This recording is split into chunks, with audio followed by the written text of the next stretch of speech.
मुंशी प्रेमचंद की एक बहुत ही मार्मिक कहानी, बेटों वाली विधवा।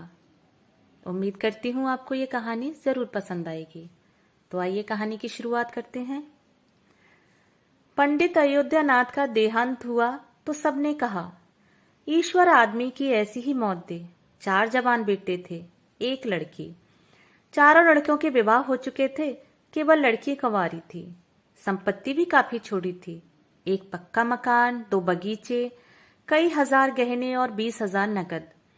विधवा फूलमती को शोक तो हुआ और कई दिन तक बेहाल पड़ी रही, लेकिन जवान बेटों को सामने देखकर उसे ढांढस हुआ। चारों लड़के एक से एक सुशील, चारों बहुएं एक से एक बढ़कर आज्ञाकारिणी। जब वह रात को लेटती तो चारों बारी बारी से उसके पांव दबाती। वह स्नान करके उठती तो उसकी साड़ी छांटती। सारा घर उसके इशारों पर चलता था। बड़ा लड़का कामतानाथ एक दफ्तर में 50 रुपए पर नौकर था।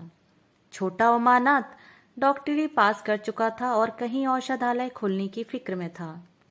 तीसरा दयानाथ बीए में फेल हो गया था और पत्रिकाओं में लेख लिखकर कुछ न कुछ कमा लेता था।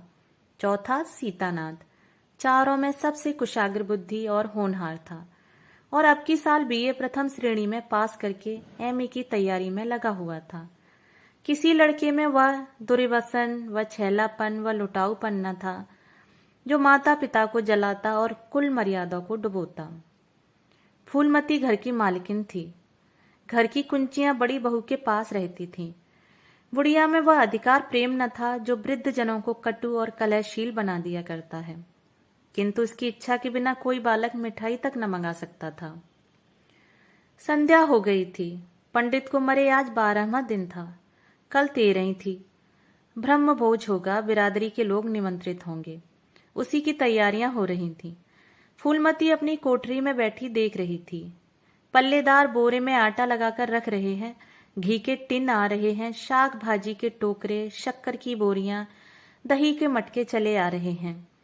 महापात्र के लिए दान की चीजें लाई गईं, बर्तन, कपड़े, पलंग, बिछावन, छाते, जूते, छड़ियां, लालटेनें आदि।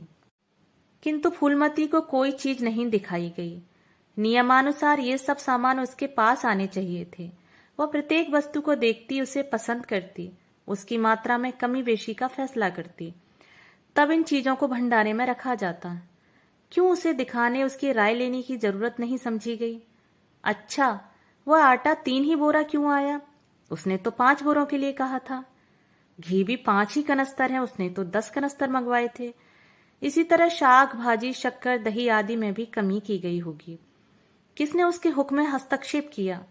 जब उसने एक बात तय कर दी, तब किसे उसको घटाने बढ़ाने का अधिकार है?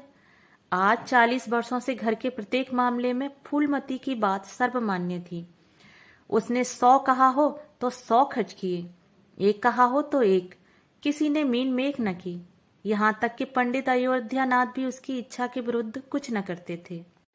पर आज उसकी आंखों के सामने प्रत्यक्ष रूप से उसके हुक्म की उपेक्षा की जा रही है। इसे वह क्यों कर स्वीकार कर सकती? कुछ देर तक तो वह जब्त किए बैठी रही, पर अंत में ना रहा गया। स्वायत्त शासन उसका स्वभाव हो गया था। वह क्रोध से भरी हुई आई और कामतानाथ से बोली, क्या आटा 3 ही बोरी लाए? मैंने तो 5 बोरों के लिए कहा था और घी भी 5 ही टीन मंगवाया। तुम्हें याद है मैंने 10 कनस्तर कहा था। किफायत को मैं बुरा नहीं समझती, लेकिन जिसने यह कुआं खोदा उसकी आत्मा पानी को तरसे, यह कितनी लज्जा की बात है। कामतानाथ ने क्षमा याचना न की, अपनी भूल भी स्वीकार न की, लज्जित भी नहीं हुआ। 1 मिनट तो विद्रोही भाव से खड़ा रहा, फिर बोला, हम लोगों की सलाह 3 ही बोरों की हुई और 3 बोरों के लिए 5 टिन घी काफी था। इसी हिसाब से और चीजें भी कम कर दी गई हैं। फूलमती उग्र होकर बोली, किसकी राय से आटा कम किया गया? हम लोगों की राय से। तो मेरी राय कोई चीज नहीं है। है क्यों नहीं? लेकिन अपना हानि लाभ तो हम समझते हैं। फूलमती हक्की बक्की होकर उसका मुंह ताकने लगी। इस वाक्य का आशय उसकी समझ में नहीं आया। अपना हानि लाभ? अपने घर में हानि लाभ की जिम्मेदार वह आप है। दूसरों को, चाहे वे उसके पेट के जन्मे पुत्र ही क्यों न हो, उसके कामों में हस्तक्षेप करने का क्या अधिकार? यह लौंडा तो इस ढिठाई से जवाब दे रहा है मानो घर उसी का है। उसी ने मर मर कर गृहस्थी जोड़ी है, मैं तो गैर हूं। जरा इसकी हेकड़ी तो देखो। उसने तमतमाए हुए मुख से कहा, मेरे हानि लाभ के जिम्मेदार तुम नहीं हो। मुझे अख्तियार है, जो उचित समझू वह करूं। अभी जाकर 2 बोरे आटा और 5 टिन घी और लाओ, और आगे के लिए खबरदार जो किसी ने मेरी बात काटी। अपने विचार में उसने काफी तंबीह कर दी। शायद इतनी कठोरता अनावश्यक थी। उसे अपनी उग्रता पर खेद हुआ। लड़के ही तो हैं, समझे होंगे कुछ किफायत करनी चाहिए। मुझसे इसलिए न पूछा होगा कि अम्मा तो खुद हर एक काम में किफायत करती हैं। अगर इन्हें मालूम होता कि इस काम में कैफियत पसंद न करूंगी तो कभी इन्हें मेरी उपेक्षा करने का साहस न होता। यद्यपि कामतानाथ अब भी उसी जगह खड़ा था और उसकी भावभंगी से ऐसा ज्ञात होता था कि इस आज्ञा का पालन करने के लिए वह बहुत उत्सुक नहीं, पर फूलमती निश्चिंत होकर अपनी कोठरी में चली गई। इतनी तंबीह पर भी किसी को उसकी अवज्ञा करने की सामर्थ्य हो सकती है, इसकी संभावना का ध्यान भी उसे न आया। पर ज्यों-ज्यों समय बीतने लगा उस पर यह हकीकत खुलने लगी कि इस घर में अब उसकी वह हैसियत नहीं रही जो 10-12 दिन पहले थी। संबंधियों के यहाँ के नेवते में शक्कर, मिठाई, दही, अचार आदि आ रहे थे। बड़ी बहू इन वस्तुओं को स्वामिनी भाव से संभाल संभाल कर रख रही थी। कोई भी उससे पूछने नहीं आता। बिरादरी के लोग जो कुछ पूछते हैं कामतानाथ से या बड़ी बहू से। कामतानाथ कहाँ का बड़ा इंतजामकार है, रात दिन भंग पिए पड़ा रहता है, किसी तरह रो धोकर दफ्तर चला जाता है। उसमें भी महीने में 15 नावों से कम नहीं होते। वह तो कहो साहब पंडित जी का लिहाज करता है, नहीं तो अब तक कभी का निकाल देता। और बड़ी बहू जैसी फूहड़ औरत भला इन सब बातों को क्या समझेगी। अपने कपड़े लत्ते तक तो जतन से रख नहीं सकती, चली है गृहस्थी चलाने। भद्द होगी और क्या, सब मिलकर कुल की नाक कटवाएंगे। वक्त पर कोई कोई चीज न कम हो जाएगी। इन कामों के लिए बड़ा अनुभव चाहिए। कोई चीज तो इतनी बन जाएगी कि मारी मारी फिरेगी, कोई चीज इतनी कम बनेगी कि किसी की पत्तल पर नहीं पहुंचेगी। आखिर इन सबों को हो क्या गया है। अच्छा, बहू तिजोरी क्यों खोल रही है? वह मेरी आज्ञा के बिना तिजोरी खोलने वाली कौन होती है? कुंजी उसके पास है अवश्य, लेकिन जब तक मैं रुपए न निकलवाऊं तिजोरी नहीं खुलती। आज तो इस तरह खुल रही है मानो मैं कुछ हूं ही नहीं। यह मुझसे न बर्दाश्त होगा। वह झमक कर उठी और बहू के पास जाकर कठोर स्वर में बोली, तिजोरी क्यों खोलती हो बहू? मैंने तो खोलने को नहीं कहा। बड़ी बहू ने इन्हें संकोच भाव से उत्तर दिया, बाजार से सामान आया है तो दाम न दिया जाएगा? कौन चीज किस भाव में आई है और कितनी आई है यह मुझे कुछ नहीं मालूम। जब तक हिसाब किताब न हो जाए रुपए कैसे दिए जाएं? हिसाब किताब सब हो गया है। किसने किया? अब मैं क्या जानूं किसने किया? जाकर मर्दों से पूछो। मुझे हुक्म मिला है रुपए लाकर दे दो, रुपए लिए जाती हूं। फूलमती खून का घूंट पीकर रह गई। इस वक्त बिगड़ने का अवसर न था। घर में मेहमान स्त्री पुरुष भरे हुए थे। अगर इस वक्त उसने लड़कों को डांटा तो लोग यही कहेंगे कि इनके घर में पंडित जी के मरते ही फूट पड़ गई। दिल पर पत्थर रखकर वह अपनी कोठरी में चली गई। जब मेहमान विदा हो जाएंगे तब वह एक एक की खबर लेगी। तब देखेगी कौन उसके सामने आता है और क्या कहता है। इनकी सारी चौकड़ी भुला देगी। किंतु कोठरी के एकांत में भी वह निश्चिंत न बैठी थी। सारी परिस्थिति को वह गिद्ध दृष्टि से देख रही थी। कहाँ सत्कार का कौन सा नियम भंग होता है, कहाँ मर्यादाओं की उपेक्षा की जाती है। भोज आरंभ हो गया। सारी बिरादरी एक साथ पंगत में बैठा दी गई। आंगन में मुश्किल से 200 आदमी बैठ सकते हैं। ये 500 आदमी इतनी सी जगह में कैसे बैठ जाएंगे? क्या आदमी के ऊपर आदमी बिठाए जाएंगे? 2 पंगतों में लोग बिठाए जाते तो क्या बुराई हो जाती? यही तो होता है कि 12 बजे की जगह भोज 2 बजे समाप्त होता। अगर यहाँ तो सबको सोने की जल्दी पड़ी हुई है। किसी तरह यह बला सिर से टले और चैन से सोए। लोग कितने सटकर बैठे हुए हैं, किसी को हिलने की भी जगह नहीं। पत्तल एक पर एक रखे हुए हैं, पूरियां ठंडी हो गई हैं। लोग गरम गरम मांग रहे हैं। मैदे की पूरियां ठंडी होकर चिमड़ी हो जाती हैं। इन्हें कौन खाएगा? रसोइयों को कड़ा पड़ से न जाने क्यों उठा दिया गया। यही सब बातें नाक काटने की हैं। सहसा शोर मचा। तरकारियों में नमक नहीं। बड़ी बहू जल्दी जल्दी नमक पीसने लगी। फूलमती क्रोध के मारे होठ चबा रही थी, पर इस अवसर पर मुंह न खोल सकती थी।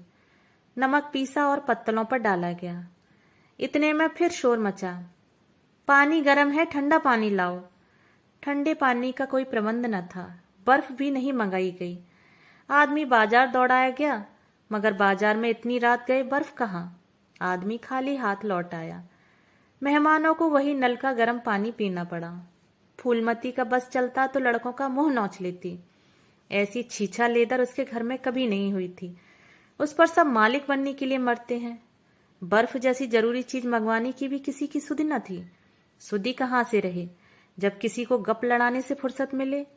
मेहमान अपने दिल में क्या कहेंगे कि चले हैं बिरादरी को भोज देने और घर में बर्फ तक नहीं। अच्छा, फिर यह हलचल क्यों मच गई? अरे, लोग पंगत से उठते जा रहे हैं, क्या मामला है? फूलमती उदासीन न रह सकी। कोठरी से निकलकर बरामदे में आई और कामतानाथ से पूछा, क्या बात हो गई लल्ला, लोग उठे क्यों जा रहे हैं? कामता ने कोई जवाब नहीं दिया, वहां से खिसक गया। फूलमती झुंझलाकर रह गई। सहसा कहारिन मिल गई। फूलमती ने उससे भी यही प्रश्न किया। मालूम हुआ किसी के शोरबे में मरी हुई चूहिया निकल आई। फूलमती चित्रलिखित सी वहीं खड़ी रह गई। भीतर ऐसा उबाल उठा कि दीवार से सिर टकरा ले। अब आगे भोज का प्रबंध करने चले थे। इस फुहड़पन की कोई हद है? कितने आदमियों का धर्म सत्यानाश हो गया। फिर पंगत क्यों न उठ जाए? आंखों से देखकर उसका धर्म कौन गंवाएगा? हाँ, सारा किया धरा मिट्टी में मिल गया। सैकड़ों रुपए पर पानी फिर गया। बदनामी हुई, वह अलग। मेहमान उठ चुके थे। पत्तलों पर खाना ज्यों का त्यों पड़ा हुआ था। चारों लड़के आंगन में लज्जित खड़े थे, एक दूसरे पर इल्जाम लगा रहे थे। बड़ी बहू अपनी देवरानियों पर बिगड़ रही थी और देवरानियां सारा दोष कुमुद के सिर डालती थी। कुमुद खड़ी रो रही थी। उसी वक्त फूलमती झल्लाई हुई आकर बोली, मुंह में कालिख लगी कि नहीं, या अभी भी कुछ कसर बाकी है? डूब मरो सबके सब जाकर चुल्लू भर पानी में। शहर में कहीं भी मुंह दिखाने लायक भी नहीं रहे। किसी लड़के ने जवाब न दिया। फूलमती और भी प्रचंड होकर बोली, तुम लोगों को क्या, किसी को शर्म हया तो है नहीं? आत्मा तो उनकी रो रही है जिन्होंने अपनी जिंदगी घर की मर्जाद बनाने में खराब कर दी।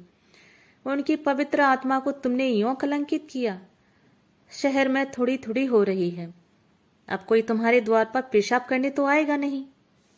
कामतानाथ कुछ देर तक तो चुपचाप खड़ा सुनता रहा। आखिर झुंझला कर बोला, अच्छा आप चुप रहो अम्मा, भूल हुई, हम सब मानते हैं, बड़ी भयंकर भूल हुई। लेकिन अब क्या उनके लिए घर के प्राणियों को हलाल कर डालोगी? सभी से भूलें होती हैं। आदमी पछता कर रह जाता है, किसी को जान से तो नहीं मारा जाता। बड़ी बहू ने अपनी सफाई दी। हम क्या जानते थे कि बीबी से इतना काम भी नहीं होगा। इन्हें चाहिए था कि देखकर तरकारी कड़ाम में डालती, टोकरी उठाकर कड़ाम में डाल दी। हमारा क्या दोष? कामतानाथ ने पत्नी को डांटा, इसमें न कुमुद का दोष है, न तुम्हारा, न मेरा। संयोग की बात है। बदनामी भाग में लिखी थी वह हुई। इतने में बड़े भोज में एक एक मुट्ठी तरकारी कड़ाम में नहीं डाली जाती, टोकरे के टोकरे उड़ेल दिए जाते हैं। कभी कभी ऐसी दुर्घटनाएं होती हैं, पर इसमें कैसी जग हंसाई और कैसी नाक कटाई। तुम खामखा जले पर नमक छिड़कती हो। फूलमती ने दांत पीसकर कहा, शर्माते तो नहीं, उल्टे और बेहियाई की बातें करते हो। कामतानाथ ने निःसंकोच होकर कहा, शर्माऊं क्यों? किसी की चोरी की है? चीनी में चींटे, आटे में घुन, यह नहीं देखे जाते? पहले हमारी निगाह न पड़ी, बस यही बात बिगड़ गई। नहीं चुपके से चूहिया निकाल कर फेंक देते, किसी को खबर भी ना होती। फूलमती ने चकित होकर कहा, क्या कहता है? मरी चूहिया खिलाकर सबका धर्म बिगाड़ देता? कामता हंसकर बोला, क्या पुराने जमाने की बातें करती हो अम्मा? इन बातों से धर्म नहीं जाता।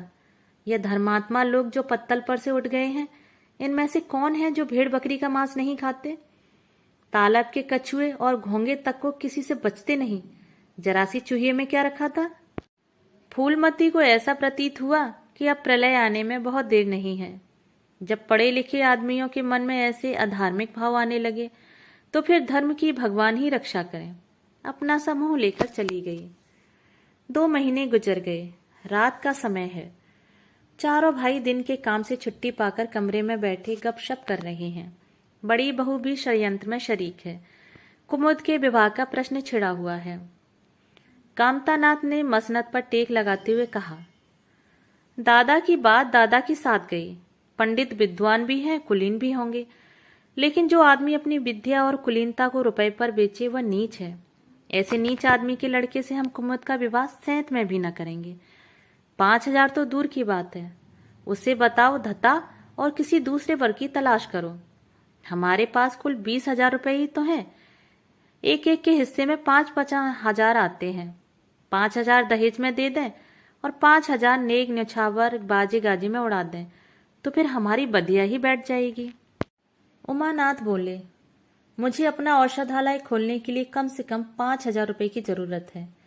मैं अपने हिस्से में से एक पाई भी नहीं दे सकता।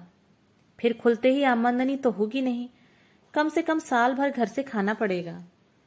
दयानाथ एक समाचार पत्र देख रहे थे। आंखों से ऐनक उतारते हुए बोले, मेरा विचार भी एक पत्र निकालने का है।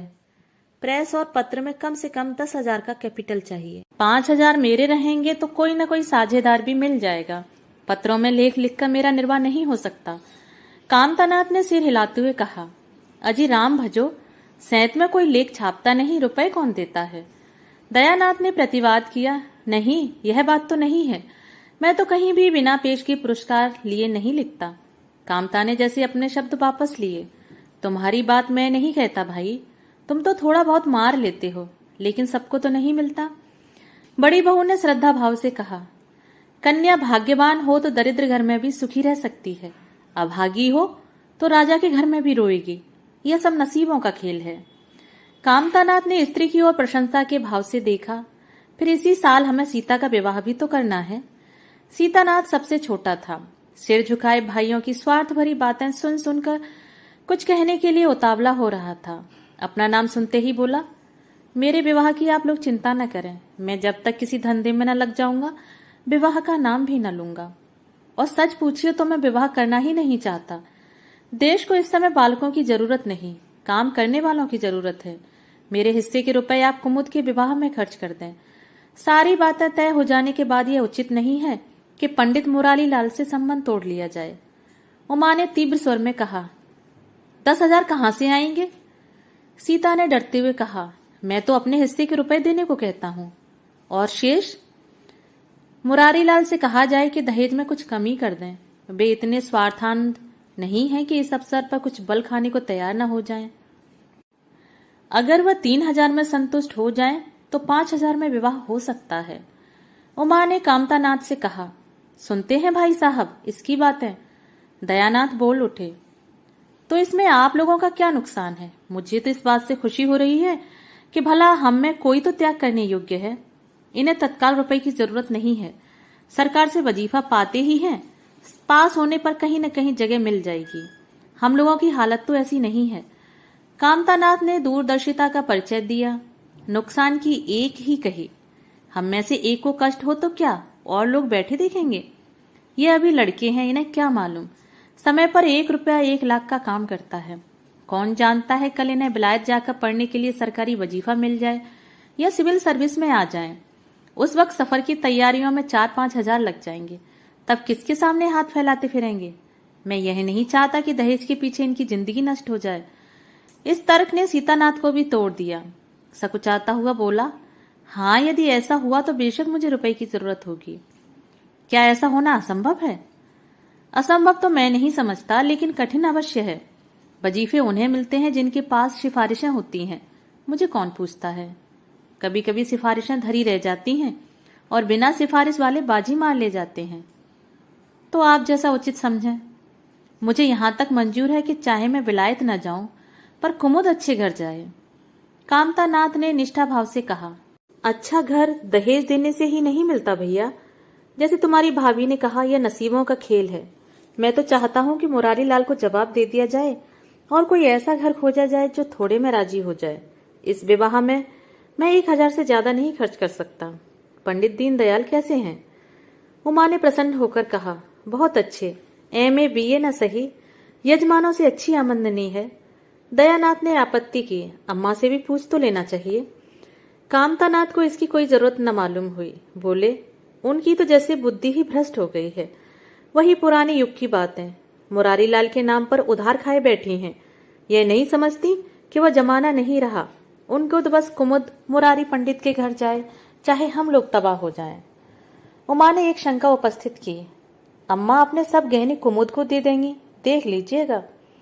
कामतानाथ का स्वार्थ नीति से विद्रोह न कर सका। बोले, गहनों पर उनका पूरा अधिकार है, यह उनका स्त्री धन है, जिसे चाहें दे सकती हैं। उमा ने कहा, स्त्री धन है तो क्या वह उसे लुटा देंगी? आखिर वह भी तो दादा की ही कमाई है। किसी की कमाई हो, स्त्री धन पर उनका पूरा अधिकार है। यह कानूनी गोरख धंधे हैं। 20,000 में तो 4 हिस्सेदार हों और 10,000 के गहने अम्मा के पास रह जाएं। देख लेना, इन्हीं के बल पर वह कुमुद का विवाह मुरारी पंडित के घर करेंगी। उमानाथ इतनी बड़ी रकम को इतनी आसानी से नहीं छोड़ सकता। वह कपट नीति में कुशल है। कोई कौशल रचकर माता के सारे गहने ले लेगा। उस वक्त तक कुमुद के विवाह की चर्चा करके फूलमती को भड़काना उचित नहीं। कामतानाथ ने सिर हिलाकर कहा, भाई, मैं इन चालों को पसंद नहीं करता। उमानाथ ने खिसियाकर कहा, गहने 10,000 से कम के न होंगे। कामता अविचलित स्वर में बोले, कितने ही के हों, मैं अनीति में हाथ नहीं डालना चाहता। तो आप अलग बैठिए। हाँ, बीच में भांजी न मारिएगा। मैं अलग रहूंगा। और तुम सीता? अलग रहूंगा। लेकिन जब दीनानाथ से यही प्रश्न किया गया तो वह उमानाथ से सहयोग करने को तैयार हो गया। 10,000 में 2,500 तो उसके होंगे ही। इतनी बड़ी रकम के लिए यदि कुछ कौशल भी करना पड़े तो क्षम्य है। फूलमती रात को भोजन करके लेटी थी कि उमा और दया उसके पास जाकर बैठ गए। दोनों ऐसा मुंह बनाए हुए थे मानो कोई भारी विपत्ति आ पड़ी है। फूलमती ने सशंक होकर पूछा, तुम दोनों घबराए हुए मालूम होते हो। उमा ने सिर खुजलाते हुए कहा, समाचार पत्रों में लेख लिखना बड़े जोखिम का काम है अम्मा। कितना ही बचकर लिखो, लेकिन कहीं न कहीं पकड़ हो ही जाती है। दयानाथ ने एक लेख लिखा था, उस पर 5,000 की जमानत मांगी गई है। अगर कल तक जमा न कर दी गई तो गिरफ्तार हो जाएंगे और 10 साल की सजा ठुक जाएगी। फूलमती ने सिर पीटकर कहा, ऐसी बातें क्यों लिखते हो बेटा? जानते नहीं हो आजकल हमारे अधीन आए हुए हैं, जमानत किसी तरह टल नहीं सकती। दयानाथ ने अपराधी भाव से उत्तर दिया, मैंने तो अम्मा ऐसी कोई बात नहीं लिखी थी, लेकिन किस्मत को क्या करूं, हाकिम जिला इतना कड़ा है कि जरा भी रियायत नहीं करता। मैंने जितनी दौड़ धूप हो सकती थी सब कर ली। तो तुमने कामता से रुपए का प्रबंध करने को नहीं कहा? उमा ने मुंह बनाया। उनका स्वभाव तो तुम जानती हो अम्मा, उन्हें रुपए प्राणों से प्यारे हैं। इन्हें चाहे काला पानी ही हो जाए वो एक पाई न देंगे। दयानाथ ने समर्थन किया, मैंने तो उनसे इसका जिक्र ही नहीं किया। फूलमती ने चारपाई से उठते हुए कहा, चलो मैं कहती हूँ, देगा कैसे नहीं? रुपए इसी दिन के लिए होते हैं कि गाड़ कर रखने के लिए? उमानाथ ने माता को रोककर कहा, नहीं अम्मा, उनसे कुछ न कहो। रुपए तो ना देंगे, उल्टे और हाय हाय मचाएंगे। उनको अपनी नौकरी की खैरियत मनानी है, इन्हें घर में रहने भी न देंगे। अफसरों में जाकर खबर दे दें तो आश्चर्य नहीं। फूलमती ने लाचार होकर कहा, तो फिर जमानत का क्या प्रबंध करोगे? मेरे पास तो कुछ नहीं है।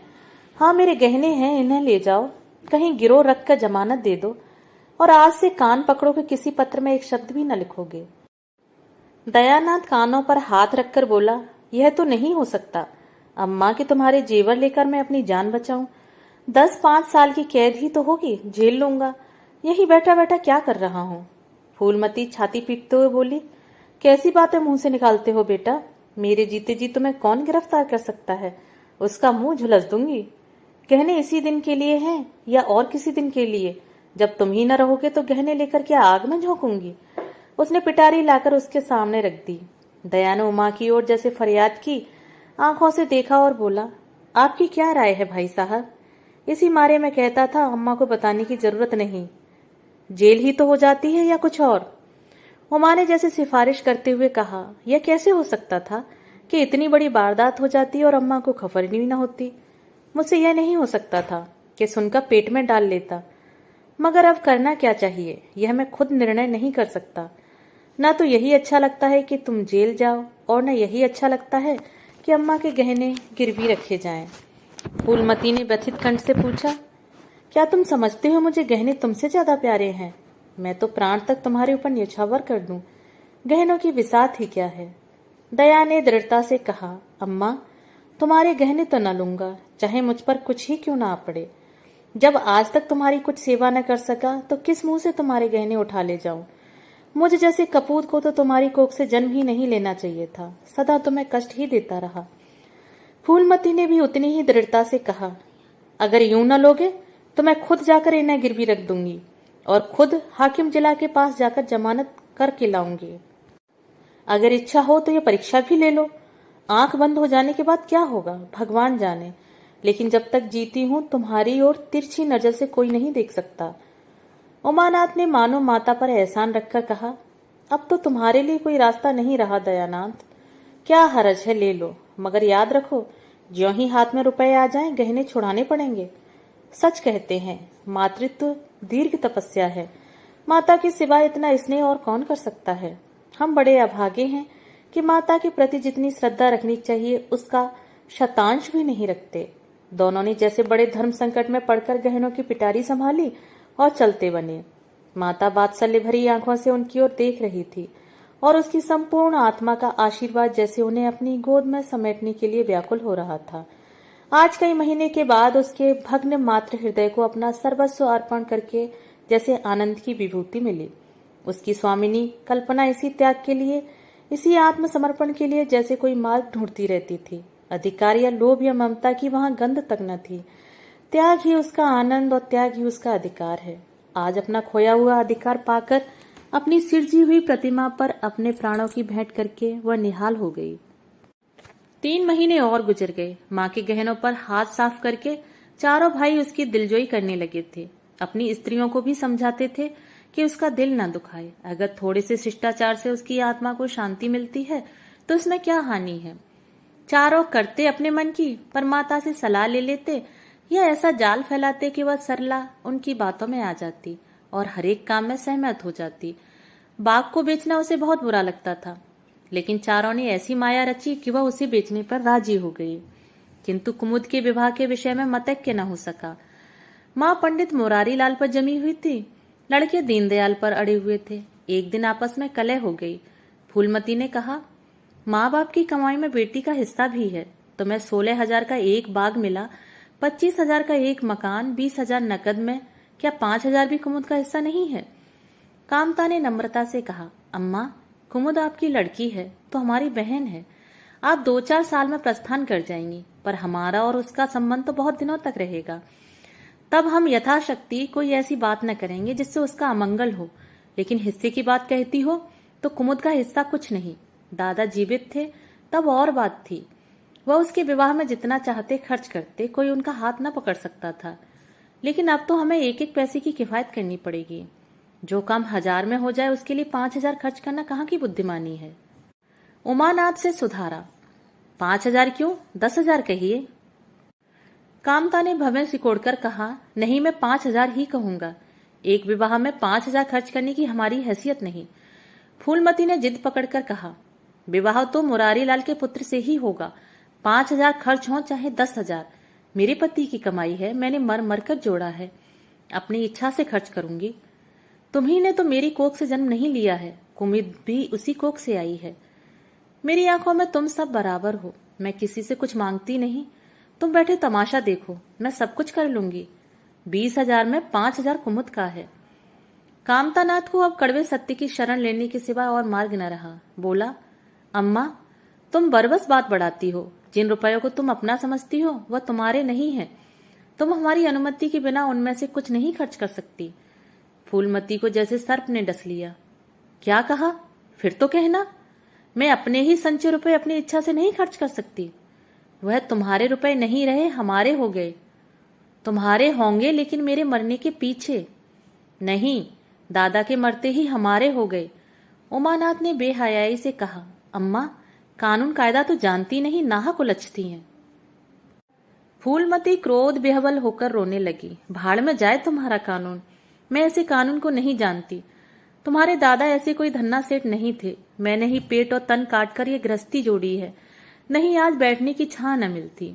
मेरे जीते जी तुम मेरे रुपए को छू नहीं सकते। मैंने 3 भाइयों के विवाह में 10-10 हजार खर्च किए हैं। वही मैं कुमुद के विवाह में भी खर्च करूंगी। कामतानाथ भी गर्म पड़ा। आपको कुछ भी खर्च करने का अधिकार नहीं है। उमानाथ ने बड़े भाई को डांटा। आप खामखा अम्मा के मुंह लगते हैं भाई। मुरारीलाल को पत्र लिख दीजिए कि तुम्हारे यहाँ कुमुद का विवाह न होगा। बस छुट्टी हुई। कायदा कानून तो जानती नहीं, व्यर्थ की बहस करती हैं। फूलमती ने संयमित होकर कहा, अच्छा क्या कानून है, जरा मैं भी तो सुनूं। उमा ने निरीह भाव से कहा, कानून यही है कि बाप के मरने के बाद जायदाद बेटों की हो जाती है। माँ का हक केवल रोटी कपड़े का है। फूलमती ने तड़प कर पूछा, किसने यह कानून बनाया है?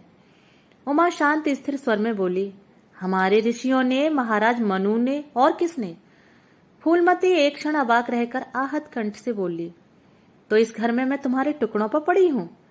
उमानाथ ने न्यायाधीश की निर्ममता से कहा, तुम जैसा समझो। फूलमती की संपूर्ण आत्मा मानो इस वज्रपात से चित्कार करने लगी।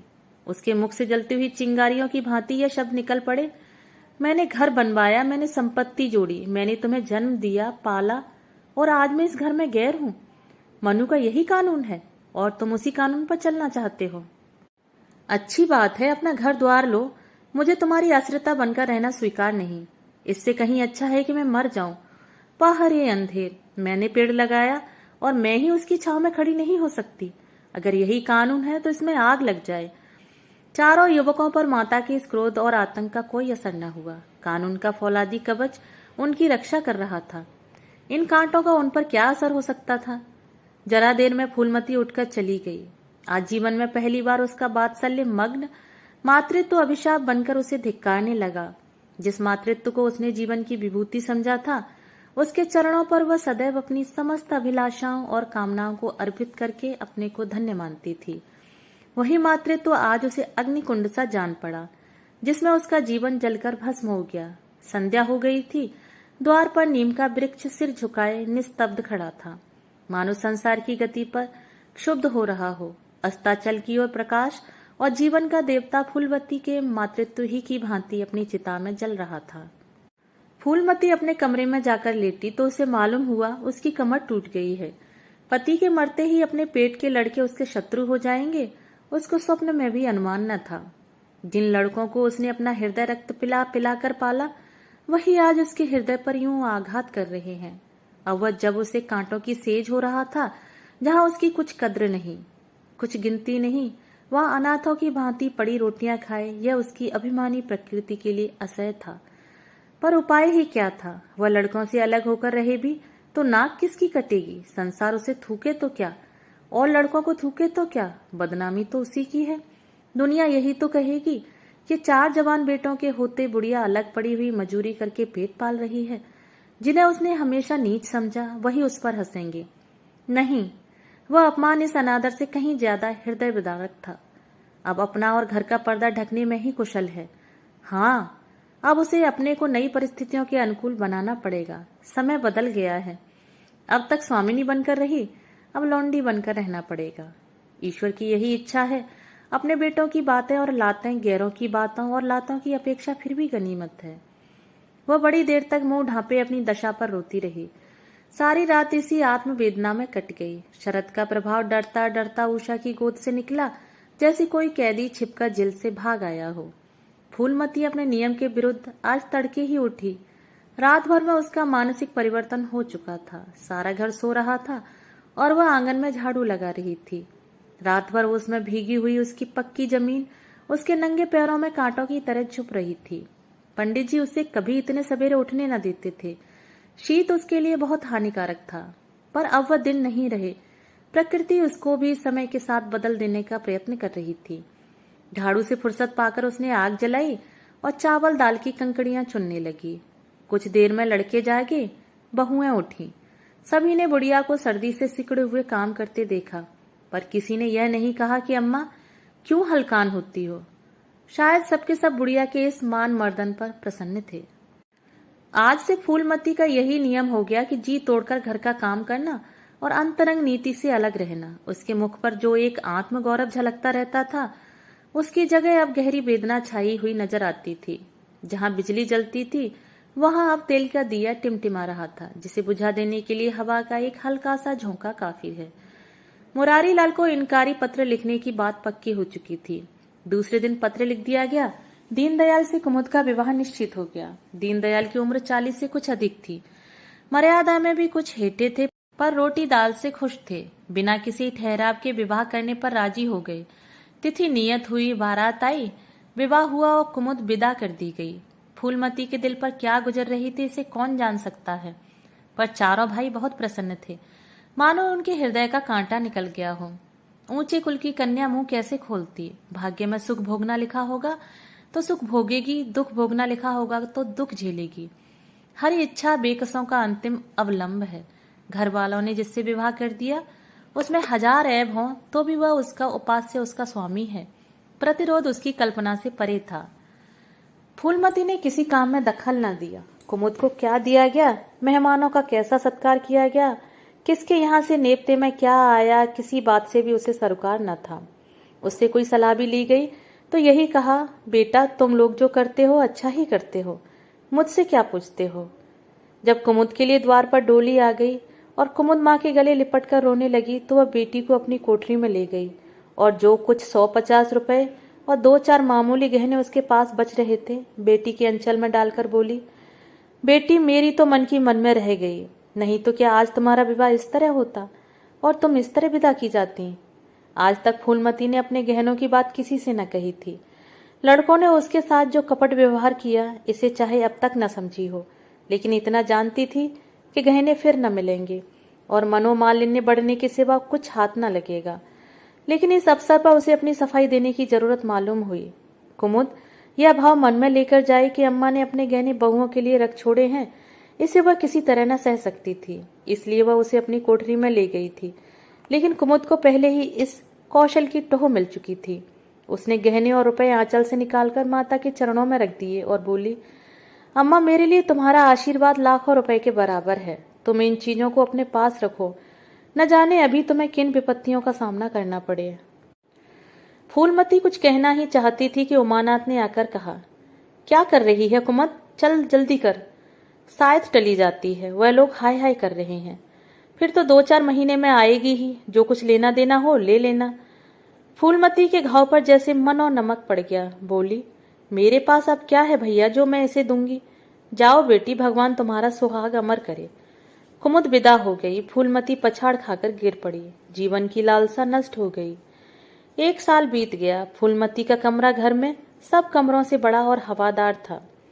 कई महीनों से उसने बड़ी बहू के लिए खाली कर दिया था और खुद एक छोटी सी कोठरी में रहने लगी, जैसे कोई भिखारिन हो। बेटों और बहुओं से अब उसे जरा भी स्नेह न था। वह अब घर की लौंडी थी। घर के किसी प्राणी, किसी वस्तु, किसी प्रसंग से उसे प्रयोजन न था। वह केवल इसलिए जीती थी कि मौत न आती थी। सुख या दुख का अब उसे लेश मात्र भी ज्ञान न था। उमानाथ का औषधालय खुला, मित्रों की दावत हुई, नाच तमाशा हुआ। दयानाथ का प्रेस खुला, फिर जलसा हुआ। सीतानाथ को वजीफा मिला और विलायत गया, फिर उत्सव हुआ। कामतानाथ के बड़े लड़के का यज्ञोपवीत संस्कार हुआ, फिर धूमधाम हुई, लेकिन फूलमती के मुख पर आनंद की छाया तक न आई। कामता प्रसाद टाइफाइड में महीने भर बीमार रहा और मरकर उठा। दयानाथ ने अब की अपने पत्र का प्रचार बढ़ाने के लिए वास्तव में एक आपत्तिजनक लेख लिखा और 6 महीने की सजा पाई। उमानाथ ने एक फौजदारी के मामले में रिश्वत लेकर गलत रिपोर्ट लिखी और उसकी सनद छीन ली गई, पर फूलमती के चेहरे पर रंज की परछाई तक न पड़ी। उसके जीवन में अब कोई आशा, कोई दिलचस्पी, कोई चिंता न थी। बस पशुओं की तरह काम करना और खाना, यही उसकी जिंदगी के 2 काम थे। जानवर मारने से काम करता है पर खाता है मन से। फूलमती बेकहे काम करती थी पर खाती थी विष के कौर की तरह। महीनों सिर में तेल न पड़ता, महीनों कपड़े न धुलते, कुछ परवाह नहीं। चेतना शून्य हो गई थी। सावन की झड़ी लगी हुई थी। मलेरिया फैल रहा था। आकाश में मटियाले बादल थे, जमीन पर मटियाला पानी। आर्द्र वायु शीत, ज्वर और श्वास का वितरण करती फिरती थी। घर की मेहरी बीमार पड़ गई। फूलमती ने घर के सारे बर्तन मांजे, पानी में भीग भीग कर सारा काम किया, फिर आग जलाई और चूल्हे पर पतीलियां चढ़ा दी। लड़कों को समय पर भोजन मिलना चाहिए। सहसा उसे याद आया, कामतानाथ नल का पानी नहीं पीते। उसी वर्षा में गंगा जल लाने चली। कामतानाथ ने पलंग पर लेटे लेटे कहा, रहने दो अम्मा, मैं पानी भर लाऊंगा, आज मेहरी खूब बैठी रही। फूलमती ने मटियाले आकाश की ओर देखकर कहा, तुम भीग जाओगे बेटा, सर्दी हो जाएगी। कामतानाथ बोले, तुम भी तो भीग रही हो, कहीं बीमार न पड़ जाओ। फूलमती निर्मम भाव से बोली, मैं बीमार न पड़ूंगी, मुझे भगवान ने अमर कर दिया है। उमानाथ भी वहीं बैठा हुआ था। उसके औषधालय में कुछ आमदनी होती नहीं थी, इसलिए बहुत चिंतित था। भाई भावज की मुंह देखी करता रहता था। बोला, जाने भी दो भैया, बहुत दिनों बहुओं पर राज कर चुकी हैं, उसका प्रायश्चित तो करने दो। गंगा बड़ी हुई थी जैसे समुद्र हो, क्षितिज के सामने के कूल से मिला हुआ था। किनारों के वृक्षों की केवल फुनगियां पानी के ऊपर रह गई थीं। घाट ऊपर तक पानी में डूब गए थे। फूलमती कलसा लेकर नीचे उतरी और पानी भरा और ऊपर जा रही थी कि पांव फिसला, संभल न सकी, पानी में गिर पड़ी। पल भर हाथ पांव चलाए, फिर लहरें उसे नीचे खींच ले गईं। किनारे पर 2-4 पंडे चिल्लाए, अरे दौड़ो, बुढ़िया डूब जाती है। 2-4 आदमी दौड़े भी, लेकिन लहरों में फूलमती समा गई, उन बल खाती हुई लहरों में जिन्हें देखकर ही हृदय कांप उठता था। एक ने पूछा, यह कौन थी बुढ़िया? अरे वही पंडित अयोध्यानाथ की विधवा। अयोध्यानाथ तो बड़े आदमी थे। हाँ थे तो, पर इसके भाग्य में ठोकर खाना लिखा था। उनके तो कई लड़के बड़े बड़े हैं और सब कमाते हैं। हाँ सब हैं भाई, मगर भाग्य भी तो कोई वस्तु है। दोस्तों, अभी आप सुन रहे थे मुंशी प्रेमचंद की लिखी हुई कहानी बेटों वाली विधवा। अगर आपको ये कहानी पसंद आई हो तो मेरे चैनल को सब्सक्राइब और मेरी वीडियो को लाइक और शेयर जरूर करें। धन्यवाद।